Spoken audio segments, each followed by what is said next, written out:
नमस्कार। कार्यक्रम सुनौलो भविष्यमा यहाँहरूलाई हार्दिक स्वागत छ। म प्रकाश केसी। बालबालिकाहरूको सुनौलो भविष्य निर्माणमा अभिभावकहरूले खेल्नुपर्ने भूमिका बारे आम नागरिकहरूलाई जानकारी दिने उद्देश्यले दाङभ्याली मावि तुलसीपुरको परिकल्पनामा र लाइभ प्रदेशको सहकार्यमा तयार पारेको कार्यक्रम हो सुनौलो भविष्य।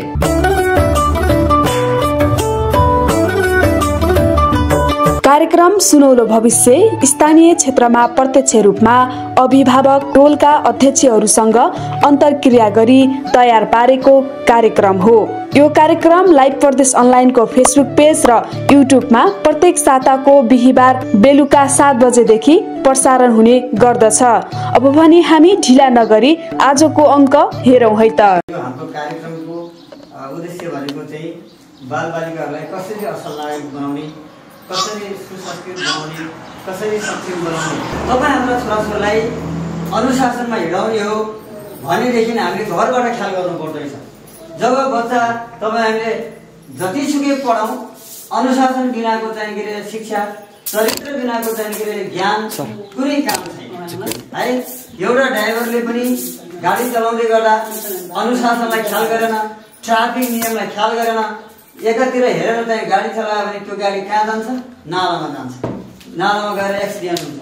त्यसै गरेर एउटा चाहिँ के अरे सन्तान जसलाई हामीले पढाएर होइन के अरे ठुलो क्लाससम्म त लैजान्छौँ, तर त्यसले हाम्रो धर्म, संस्कृति, संस्कार, अनुशासन बिर्स्यो भने त्यो उसको शिक्षा कहीँ बिग्दा पनि बिग्दैन, उसले कहीँ चाहिँ आफूलाई चाहिँ अब्बल साबित गर्न पनि सक्दैन। ठुलो खर्च गरेर पढाउँछौँ तर उसको सोचाइ चाहिँ राम्रो बन्न सकेन, उसले आफ्नो सामाजिक मूल्य मान्यता बुझ्न सकेन भने त्यो पढ्नुको अर्थ छैन। त्यसैले सबभन्दा पहिला के गर्नु पर्यो त भन्दा हाम्रा छोराछोरीहरूको अनुशासनमा, संस्कारमा, बानी बेहोरामा चाहिँ हामीले ध्यान नपुरै भएको छैन। यदि यो कुरा हामीले चाहिँ सुधार्नु भने विद्यालयलाई मात्रै दोष लगाएर केही हुनेवाला छैन। विद्यालयलाई दोष लगाउँला तर सन्तान त हाम्रो बिग्रियो होइन। विद्यालयलाई दोष लगाएर एकछिन चाहिँ के होला त भन्दा हामीले आफ्नो चाहिँ मनको पीडा त पोखौँला तर सन्तान कस्तो बिग्रियो? सन्तान त हजुर आफ्नो बिग्रियो नि।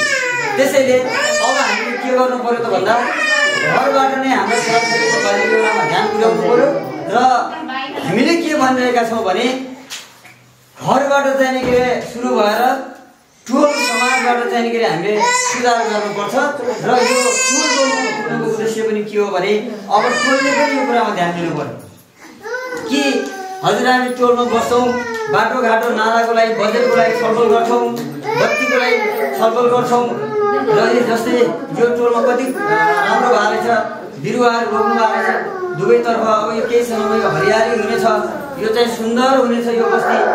तर तपाईँले टोलमा छोराछोरीको बारेमा पनि छलफल गर्नु पर्यो। हाम्रो यो चोकदेखि माथिको चोकसम्म हामी जति टोलवासी छौँ, हाम्रो टोलवासीमा कति केटाकेटी छन्, कुन उमेरका कति छन्, तिनीहरू कतिजना चाहिँ के अरे क्लबमा फसेका छन्, कतिजनाले असल चाहिँ के अरे संस्कारसहित पढिरहेका छन्, त्यो डाटाहरू टोलमा राख्नु पर्यो र यहाँहरूले बेला बेलामा ती भाइ बहिनीलाई पनि टोलमा राखेर मिटिङमा राखेर छलफलमा राख्नु पर्यो।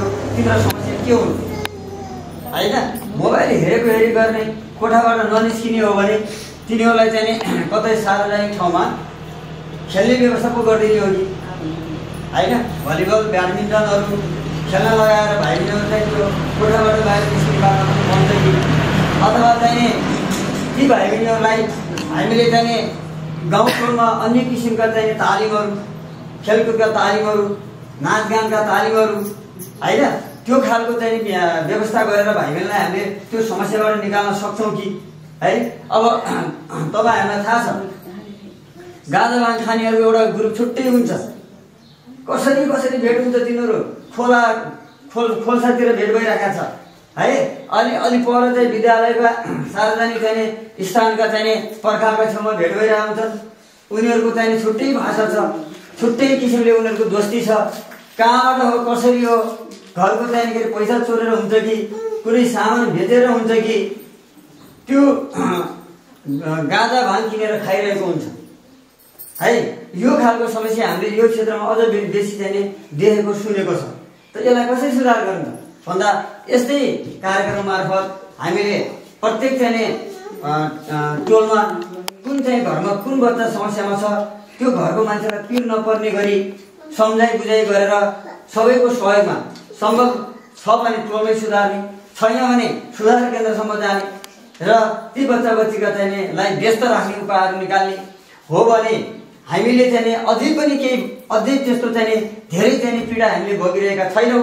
तर तपाईँ हाम्रो चाहिँ के अरे यो पिँढीपछि अब आउने पिँढी साँच्चीकै यसरी अगाडि बढ्ने हो, खालि 24 घण्टा मोबाइलमा लाग्ने, खालि गाँजा भाङ धतुरमा लाग्ने हो भने खेतीपाती कसले गरिदिने हो, पढाइ लेखाइ त छोडिदिनुहोस्, घर कसले चलाउने हो, उत्पादन नभए ती बच्चा कसरी बाँच्ने होलान् भन्दा बिग्राल समस्या चाहिँ आइरहेको छ। अब आउँदो भविष्यमा नजिकै बिग्राल समस्या आउँदैछ। अहिलेसम्म त तपाईँ हामीले खेती गरिरहेका छौँ, तपाईँ हामीले अलिअलि व्यवसाय गरेर घर परिवार चलिरहेको छ।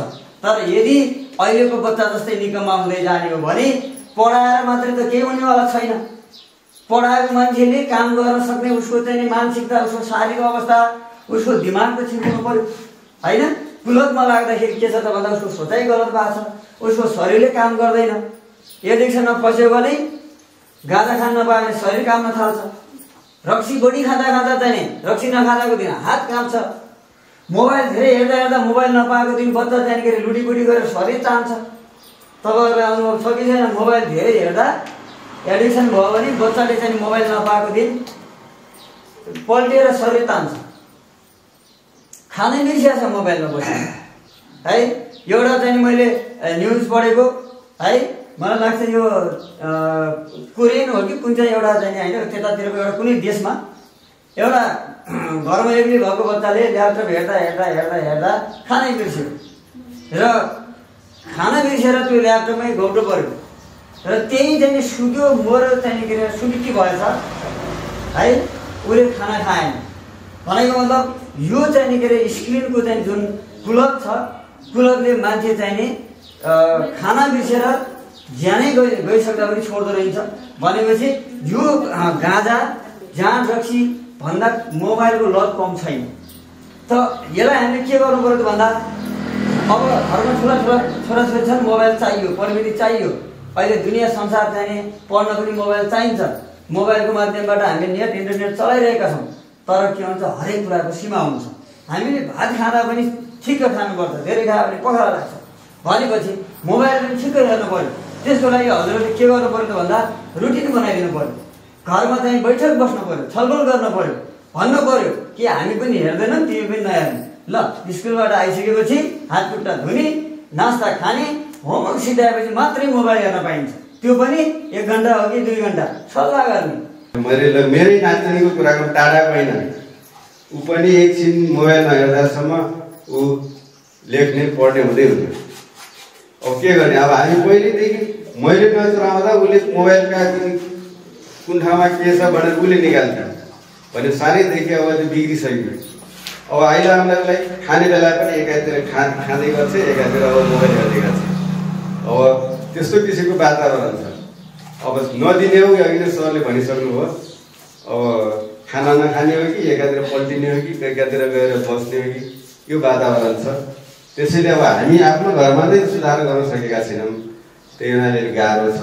अरूको बालबच्चालाई भन्ने पनि अप्ठ्यारो छ कि यो सबै अब यो सुधार गर्ने बानीतिर लाग्यो। सबैका बच्चाहरू छन्, बच्चाहरूलाई सबै मोबाइलै हेर्न दिए पनि छेरी हुनु पर्यो। अब जब उसले मोबाइल सानोमा देख्न लाग्यो, बोल्न थाल्यो भने उसले मोबाइल नै चाहे उसले के नदेखे पनि मोबाइल समात्नु पर्यो। उसले समात्नै नभने रुन थाल्छ। अब हाम्रो किन आँखमा फुच्यो भने यदि आएको उसलाई पनि मोबाइलै चाहिन्छ। मोबाइल दियो भने मात्र सन्तोष हुन्छ, नदिए उसले पनि त्यस्तै गर्न खोज्छ। भनेको हामी ठुलाबाट नै बिग्रेको रहेछ अभिभावकबाट। यदि हामी अभिभावकले नगरेको बच्चा त्यस्तो गर्थेनन्। त्यही हुनाले अब हामी सबभन्दा पहिला आफ्नो घरबाट यो जुन चेतना चाहिँ घरबाट नै जायौँ। हामी सबैलाई भन्न चाहन्छौँ। र यी नानीहरू पनि स्कुलका पढ्ने विद्यार्थी नै हुन्। उनीहरू पनि ल स्कुलमा मोबाइल नै प्रयोग गर्न पाइन्छ अथवा केही कुराहरू सिक्न, तर स्कुलबाट आएर सकभर हेर्नु भएन। जति नानीहरू आएको छ सबै स्कुलमा पढ्ने सरकारी स्कुलमा। अब त्यस्तो भयो भने अब यहाँलाई पनि भोलि माथितिर पढ्नलाई पनि सर्व राम्रै होला भन्दै अब म मेरो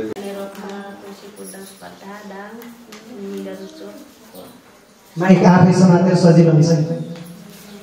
जस्तो एउटा आमाको भूमिका असल बालबालिका बनाउनका लागि के हुन सक्छ आफ्नो भनाइ राख्दिनुहोस्।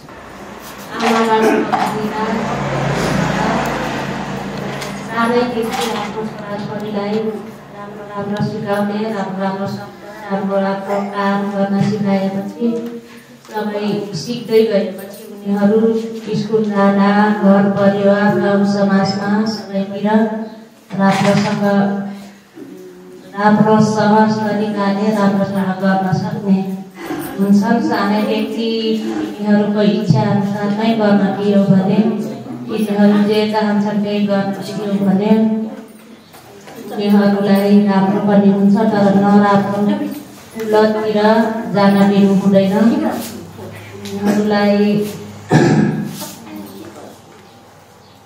उनीहरू सोचे जस्तो हुन सक्छन्। पछिको दिनमा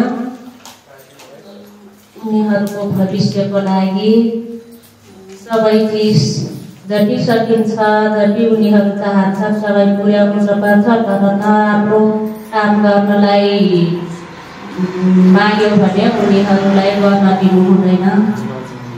मेरो परिवारमा कस्तो छ भने म सानैदेखि मेरो छोराछोरी जन्मिँदा त्यतिखेर मोबाइल थिएन। जब तिनीहरू 6 क्लासमा पढ्ने बेला मेरो बाबुको अनलाइन क्लास भयो। त्यतिखेर बाध्यताले भए पनि मोबाइल किन्नु पर्ने भयो। नदिउँ भने पनि अनलाइन क्लास भयो। त्यतिखेर कोरोनाको थियो। कोरोनाको बेलामा बाध्यता भएर किन्नु पर्यो। त्यही भएर ऊ आजभोलि धेरै मोबाइल खेलाउने भइराखेको छ।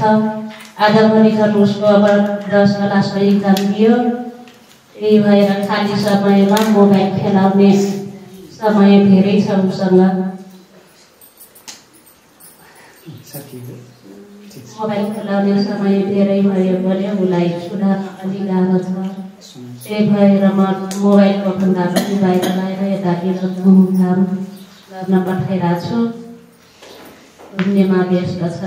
पनि छोरी चाहिँ खासै मोबाइल चलाउँदैन। उसले पढ्नेमा व्यस्त छ। पहिला पनि कति समय दिनुहुन्छ घरमा बालबालिकाको लागि मात्रै भनेर छुट्याउनु भएको छ कि त्यस्तो? छुट्याएको छैन। जस्तो आफ्नो अनुभवहरू सुनाउँदा पनि बालबालिकाले धेरै कुराहरू सिक्छन् होइन। आफ्नो सकारात्मक कुराहरू, धेरै राम्रो कुराहरू सुनाउँदाखेरि त्यो कतिको घरमा त्यो कुराहरू सुनाउने हुन्छ कि हुँदैन? हुन्छ। हाम्रो परिवारबाट हुन्छ। मम्मी बाबाको कुरा सुन्ने गर्छन् उनीहरू। आफूले केही गरेको छ बाहिरतिर सबै मम्मी बाबालाई सुनाउँछ। के छ आफ्नो अनुभव कस्तो छ? छोराछोरी कसरी हुर्काउनु? मेरो एउटा बाबु छ, 9मा पढ्छ, राति विद्या मन्दिरमा। भन्नु पर्दाखेरि अब मैले हरेक कोसिस गर्दाखेरि पनि अब मोबाइलको कुरा गर्नु भनेर चाहिँ एकदमै के अरे भइराखेको कुरा चाहिँ भन्नु एकदमै मन छोयो। मोबाइलबाट टाढा गराउन खोज्दा पनि टाढा नहुने के। अब घरमा खेतीसाली भइसकेपछि हरेक कामहरू हुन्छ होइन। अब बच्चाहरूलाई बाबु स्कुलको टाइमबाट स्कुल पठाउने हुन्छ। अरूलाई आजको टाइममा बाख्राहरू हुन्छन् घरमा। बाबु यो गर्ने भन्दाखेरि के अरे म मोबाइल लिएपछि चाहिँ गर्छु कति गरिनँ भनेर भन्छु। हरेक त्यो मोबाइल नहेर बाबु भन्दाखेरि नमान्ने, के अरे त्यो स्कुल जाने, स्कुलबाट आएपछि अब नास्ता गर्ने, त्यो मोबाइल हुनै पऱ्यो क्या सर। एकदमै मोबाइलमा उनीहरू बाहिर बसिसकेको छ। मोबाइलबाट टाढा गराउनु खोज्दाखेरि पनि मान्दै नमान्ने कि सर। मोबाइल चलाउँदाखेरि मोबाइलमा बढी ध्यान हुन्छ। तपाईँहरूसँग बोलचाल पनि कम हुन्छ? होइन, त्यस्तो त छैन।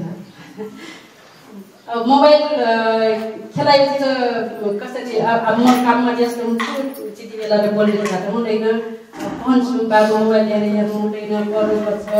मोबाइल भनेको अब 1-2 घन्टा मात्रै हेर्नु, मोबाइल दिनभरि मोबाइल हेरेपछि त नराम्रो आँखालाई असर गर्छ, स्वास्थ्यलाई असर गर्छ भनेर हरेक कुराहरू सम्झाउँछु। कोसिस गर्दा पनि पढाइमा कस्तो छ? पढाइमा ठिकै छ। ठिकै छ।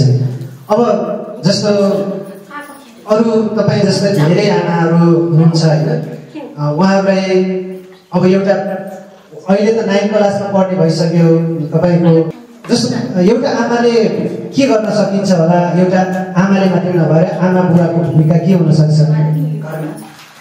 अब आमा बुवा तारै बस्नुहुन्छ, छोरा म सायद दुवैजना घरमा भएको भए अलिक सजिलो हुन्थ्यो मलाई बच्चालाई सुधार्न। मलाई अब काम किसानी भइसकेपछि अब काम गर्नै पर्छ।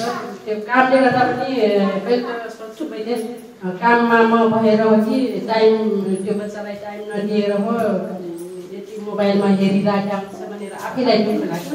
त्यो काम गर्दै गर्दाखेरि यो काम छोराको लागि पनि हो, अब म यो काम भन्दा पनि पहिला यो छोरालाई पनि हामी स्कुल मात्रै पठाउने, घरमा मात्रै किताब मात्रै किताबकै जिरो मात्रै पढाएर त्यतातिर मात्रै केटाकेटीलाई राख्ने हो भने, बालबच्चालाई राख्ने हो भने उनीहरू खालि किताबी किलो बन्छन् र कुनै समाजको प्रतिक्रियाहरू दिन उनीहरू अग्रसर हुँदैन।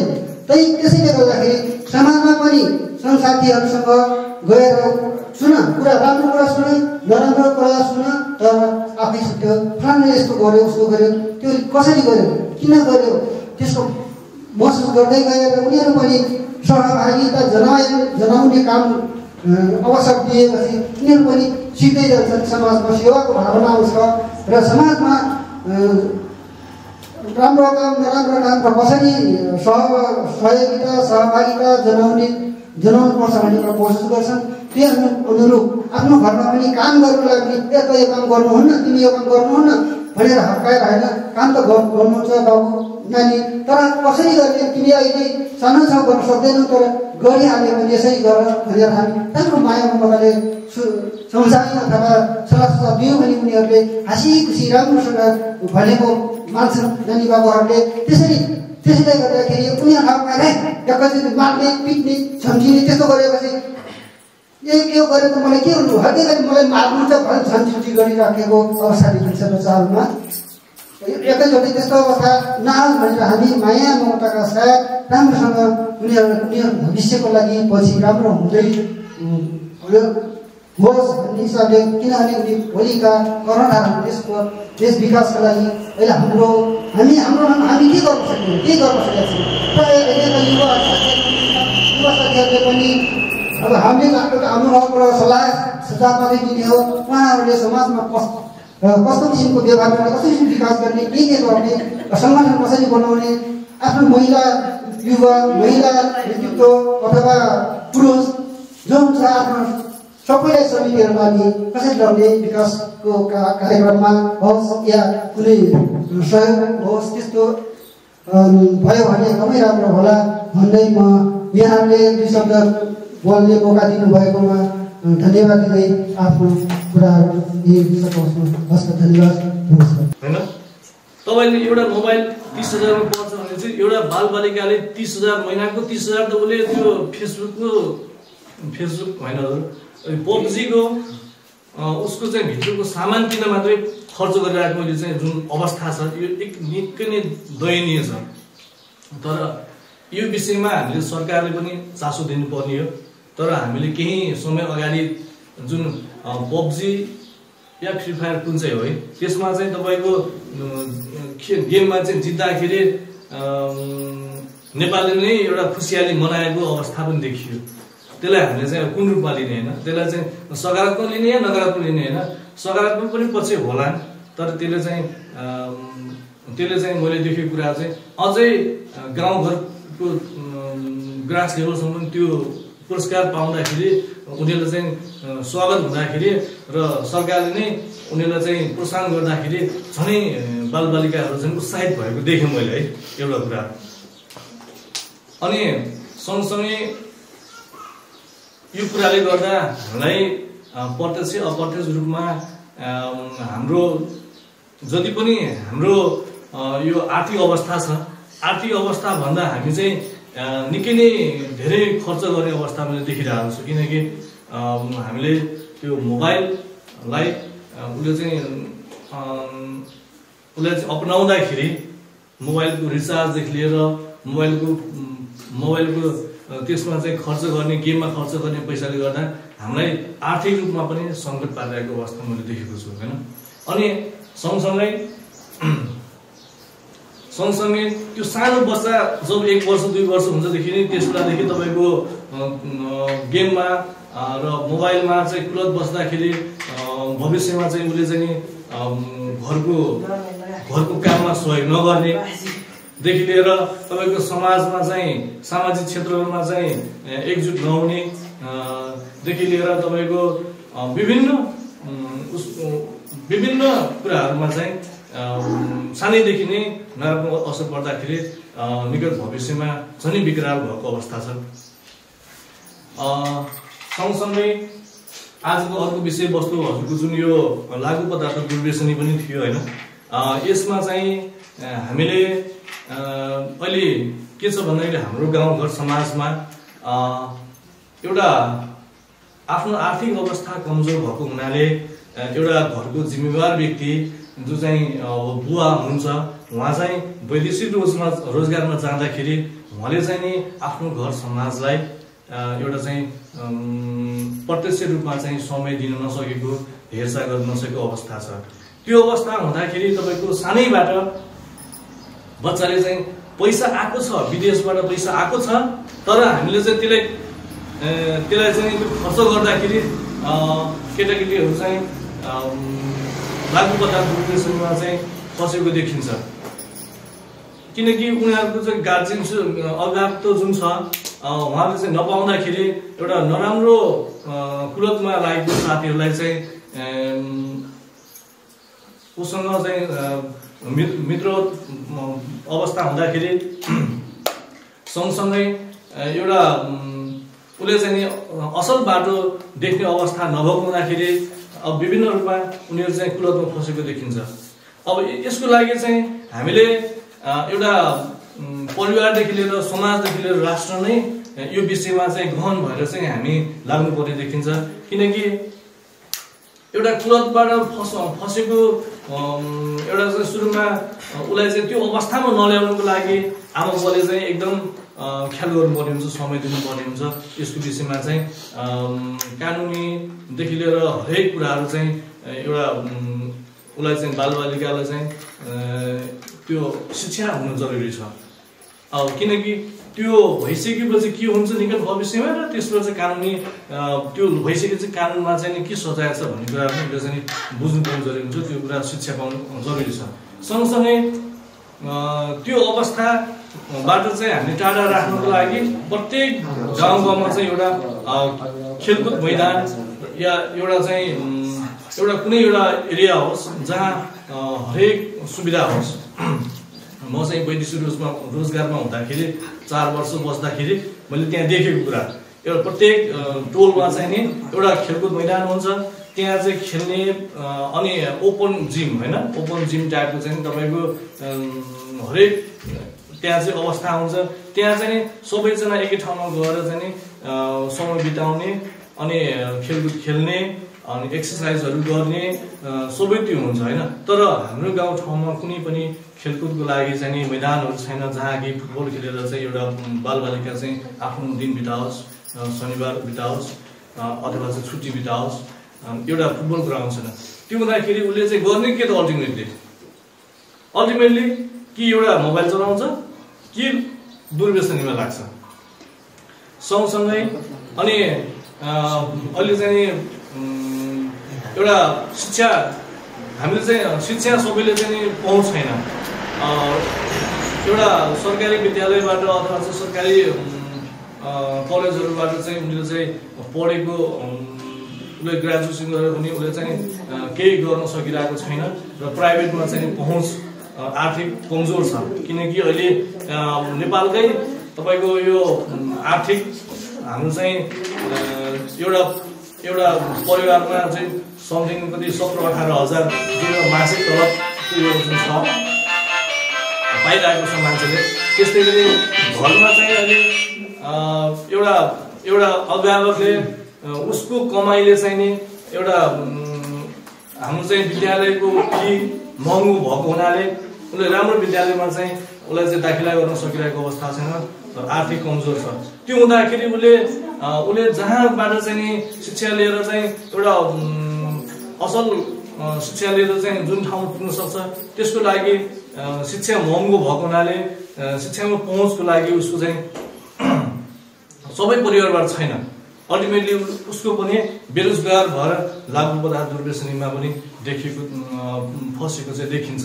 त्यो हुँदाखेरि हामीले सबैले एउटा परिवारदेखि लिएर चाहिँ गाउँघर समाजदेखि लिएर सिङ्गो राष्ट्र नै हामी एकजुट भएर चाहिँ यो मोबाइल दुर्व्यसनी लागु पदार्थ दुर्व्यसनी हटाउनुको लागि चाहिँ एकजुट भएर चाहिँ लागि मात्र यसलाई सफल बनाउन सकिन्छ। आजको कार्यक्रम हेर्दै जाँदा कस्तो लाग्यो? मनमा लागेका सल्लाह सुझाव तथा प्रतिक्रियाको अपेक्षा गरेका छौँ। अर्को साता यस्तै कार्यक्रम लिएर उपस्थित हुनेछौँ भन्दै बिदा हुन्छौँ। नमस्कार।